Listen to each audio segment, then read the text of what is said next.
Russia Ukraine போர் தொடங்கி கிட்டத்தட்ட 1.5 வருஷம் ஆக போகுது. இந்த 1.5 வருஷத்துல உக்ரைனுக்கு ஏற்பட்ட இழப்புகள் பில்லியன் கணக்குல இருக்கு. இந்த இழப்புகளை ரஷ்யா பல விதமா ஏற்படுத்தி இருக்கு உக்ரைனுக்கு. இந்த இழப்புகள் ஏற்படுத்துறதுக்கு காரணங்கள் அவங்களுக்கு ஆயுதங்கள். ரஷ்யா மோஸ்ட்லி இந்த உக்ரைன் போர்ல பாவிச்ச ஆயுதங்கள் என்னன்னு கேட்டீங்கன்னா க்ரூஸ் மிசைல்ஸும் ட்ரோன்ஸும். இதைத்தான் மெயினா அவங்க பாவிக்கிறாங்க. இந்த ட்ரோன்ஸையும் க்ரூஸ் மிசைலையும் வச்சுதான் அவங்களோட இன்ஃப்ராஸ்ட்ரக்சர் எல்லாமே தரமட்டமாகி கொண்டிருக்காங்க. அப்படி பாவிச்ச ஒரு ட்ரோனை பத்தி தான் இன்னைக்கு நாங்க பார்க்க போறோம். அதோட பேர் தான் Zagit 136.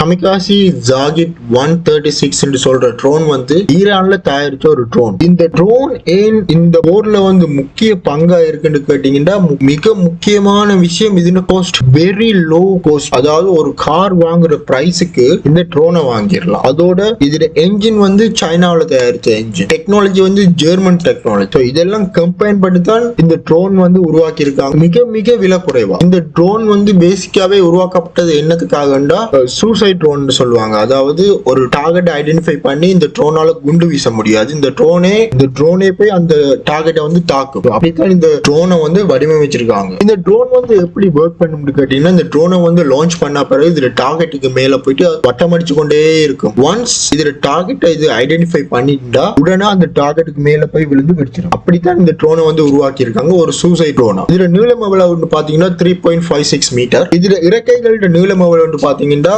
2.95 மீட்டர். இதுல மொத்த நிறையும் 220 கிலோ. 5 இருந்து 50 கிலோ உள்ள ஒரு ஓவர் ஹெட் இதால சுமந்து செல்ல முடியும். இதுல யூஸ் பண்ற என்ஜின் எதுன்னு கேட்டீங்கன்னா Mado 550 என்ஜின் சொல்லுவாங்க. இந்த என்ஜின் கெபாசிட்டி எவ்வளவு கேட்டீங்கன்னா 50 சிசி தான். டிவிஎஸ் ஸ்கூட்டர் இருக்கும். மிதிச்சு கொண்டு ஒரு ஸ்கூட்டர் டிவிஎஸ் உருவாக்கி இருப்பாங்க. டிவிஎஸ் ஐ திங்க் சாம்பியன் நினைக்கிறேன். டிவிஎஸ் சாம்பியன் நினைக்கிறேன். அந்த மோட்டார் பைக்ல யூஸ் பண்ற என்ஜின் கெபாசிட்டி தான் இந்த ட்ரோன் என்ஜின். இந்த என்ஜின் சவுண்ட் 2 கிலோமீட்டருக்கு அங்கால இருக்கிற ஒரு ஆளுக்கும் கேட்கும். அந்த அளவுக்கு நோய்ஸியான என்ஜின் தான் இந்த என்ஜின். இந்த ட்ரோன்ல பாத்தீங்கன்னா ஒரு ட்ராக்கிங் மெக்கானிசம் இருக்கும்.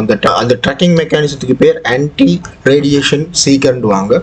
சர்க்கிட்ட இந்த ட்ரோன் மிடில்ல வச்சிருப்பாங்க. இந்த ஆன்டி ரேடியேஷன் சீக்கர்னு சொல்ற இந்த ட்ராக்கர் எப்படி வேலை செய்யும்னா, எனிமியோட ரேடியோ ஃப்ரீக்வன்சியை பேஸ் பண்ணி தான் இந்த anti radiation seeker tracker modify பண்ணியிருக்காங்க. அதாவது ட்ரோனை ஏவப்பட்ட கைக்கு இந்த ட்ரோன் எனிமியோட பேஸ் லைன்ல இருந்து ஒரு ரேடியோ சிக்னல் டிடெக்ட் பண்ணிட்டு அந்த சிக்னலுக்கு நேரா போய் அதுல விழுந்து வெடிக்கும். இதுல இருக்கிற பிளஸ் பாயிண்ட் என்னன்னா, இதால 1000 கிலோமீட்டருக்கு இலகுவா பறக்க முடியும். அதனாலதான் இந்த ரஷ்யா உக்ரைன் போர்ல இந்த ட்ரோன் மிகப்பெரிய பங்கா இருக்கு. உயிரிழப்புகளையும் கொஸ்டையும் குறைக்கிறதுக்காக ரஷ்யா கையாளுற ஒரு சிம்பிள் யுக்தின்னு சொல்லலாம். இந்த நண்பன் படம் பார்த்திருப்பீங்க. அதுல அந்த ப்ரொஃபசர் எக்ஸ்பிளைன் பண்ணது, மூன்ல எழுதக்கூடிய அளவுக்கு இந்த பெண்ணை உருவாக்கி இருக்காங்க. மில்லியன் கணக்குல செலவு பண்ணிட்டு. அப்ப விஜய் சொல்வார், சிம்பிள் செலவு பண்ணி செய்யறதுக்கு ஒரு பென்சிலால எழுதிட்டு போயிடலாமே. அதே டெக்னிக்கை தான் ரஷ்யா யூஸ் பண்ணிட்டு இருக்காங்க உக்ரைன் வார்ல.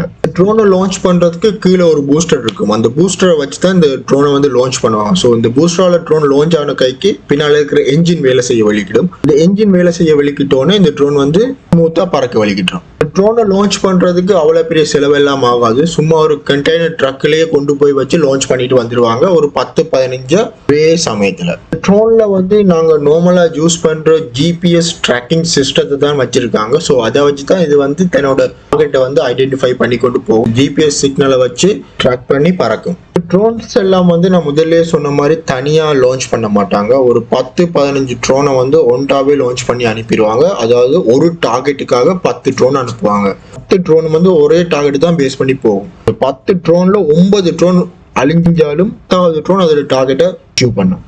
மிகவும் குறைந்த உயரத்துல பறக்கக்கூடியது. அதாவது நிலத்திலிருந்து 100 மீட்டர் உயரத்துக்கு பறந்து செல்லும். ஸோ நிலத்திலிருந்து 100 மீட்டர் உயரத்துக்கு கீழே இருந்தா ரேடார்ல கடைசி மட்டும் சிக்காது. இது எப்ப மேல எழும்பும்னு கேட்டீங்கன்னா, இதுல ஒன்ஸ் இதுல டார்கெட் இது ஐடென்டிஃபை பண்ணிச்சுட்டா அப்படியே ஜம்ப் பண்ணி எழும்பி கீழே அப்படியே செங்குத்தா குத்துமாலும் அந்த டார்கெட்டுக்கு மேல. அந்த டைம்ல ரேடார் டிடெக்ட் பண்ணாலும் இட்ஸ் டூ லேட். அவங்களால அதை அழிக்க முடியாது. பேசிக்கா இது ஜிபிஎஸ் சிக்னலை ட்ராக் பண்ணி பார்க்கறதால இதை ஈஸியா வீழ்த்த முடியும். ஒரு எலக்ட்ரானிக் ஜாமிங் சிஸ்டத்தை ஒரு இடத்துல வச்சாங்கன்னா அந்த இடத்துல இந்த ட்ரோனால பறக்க முடியாது. ட்ரோனை அடிக்கிறதுக்கு உக்ரைன் கவுண்டரா என்ன இருக்குன்னு கேட்டீங்களா, ஜாவலின் இல்ல ஸ்டிங்கர்னு சொல்லி ஒரு ஏர்கிராஃப்ட் மிசைல் இருக்கு. இந்த மிசைல் கிட்டத்தட்ட $78,000 பெறுமதி உள்ளதுதான் இந்த மிசைல். $20,000 பெறுமதியான ஒரு அழிக்கிறதுக்கு உக்ரைனுக்கு $78,000 செலவழியுது உக்ரைன் தான் இழப்பு கூட. ஏன்னா ஒரு ட்ரோனோட விலை வந்து ரொம்ப சீப், ஆனா இவங்கள்ட்ட இருக்கிற ஆயுதம் எல்லாம் வந்து ரொம்ப எக்ஸ்பென்சிவ். அமெரிக்காவோட பேட்ரியாட் மிசைலா இருக்கட்டும், ஸ்ட்ரிங்கர், ஜெவலின், ஆன்டி ஏர்கிராஃப்ட் சிஸ்டம் வந்து இவங்கள்ட்ட இருக்கு. ஸோ இருக்கிறது எல்லாமே ரொம்ப எக்ஸ்பென்சிவ். ரஷ்யா வந்து யூஸ் பண்ற இந்த டெக்னிக் வந்து ஏர் டிஃபென்ஸ் சிஸ்டத்தை வந்து டிசேபிள் பண்ணணும். அதாவது இவங்க மிசைல்ஸ் யூஸ் பண்ண வந்து மிசைல் வந்து ஸ்டாக் இல்லாம போகும். அந்த ஸ்டாக் இல்லாம போற டைம்ல இவங்க வந்து இவங்களோட ஃபிளைட்டை வச்சோ இல்ல இவங்கள்ட்ட இருக்கிற டெக்னாலஜியை வச்சோ அவங்களோட ஏரியா வந்து அடிச்சிருவாங்க. ஜெர்மன் ஆன்டி ஏர்கிராஃப்ட் சிஸ்டம் சொல்லி உக்ரைன் இருக்கு, அதை வச்சு அடிக்கலாம். இது பேர் வந்து ஃபிளாக் பேன்சர்னு சொல்லுவாங்க. இரண்டாம் உலக போர்ல ஏர்கிராஃப்டை விழுத்துறதுக்காகவே ஸ்பெஷலா உருவாக்கப்பட்ட ஒரு டேங்க்.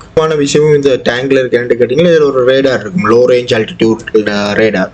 ஏதாவது ட்ரோன் வந்து இது டிடெக்ட் பண்ணி வெளுத்திடும். 5 கிலோமீட்டர் ரேடியஸுக்குள்ள இருக்கிற அத்தனை ட்ரோனையும் இந்த ஆன்டி ஏர்கிராஃப்ட் மிஷின் கன்னால சுட்டு வெளுத்த முடியும். என்னதான் இவங்க வந்து ஏர் டிஃபென்ஸ் சிஸ்டத்தை கொண்டு வச்சாலும் ட்ரோன் தனியா வராதுன்னு சொன்னோம். ஒரு 10-15 ட்ரோன் வந்து ஒண்டா வரும். இந்த மாதிரி ஒரு குரூப்பா வரும் இப்படின்னு சொல்லி எல்லா பக்கத்தாலையும் வருவாங்க. ஸோ இவங்களோட டார்கெட் ஒண்டா இருந்ததுன்னா இந்த ஒரு ஆன்டி ஏர்கிராஃப்ட் சிஸ்டத்தாலையும் இந்த ட்ரோன்ஸை நிப்பாட்ட முடியாது. அதோட டார்கெட்டை கடைசி ஒரு ட்ரோனாலையும் அச்சீவ் பண்ண முடியும்.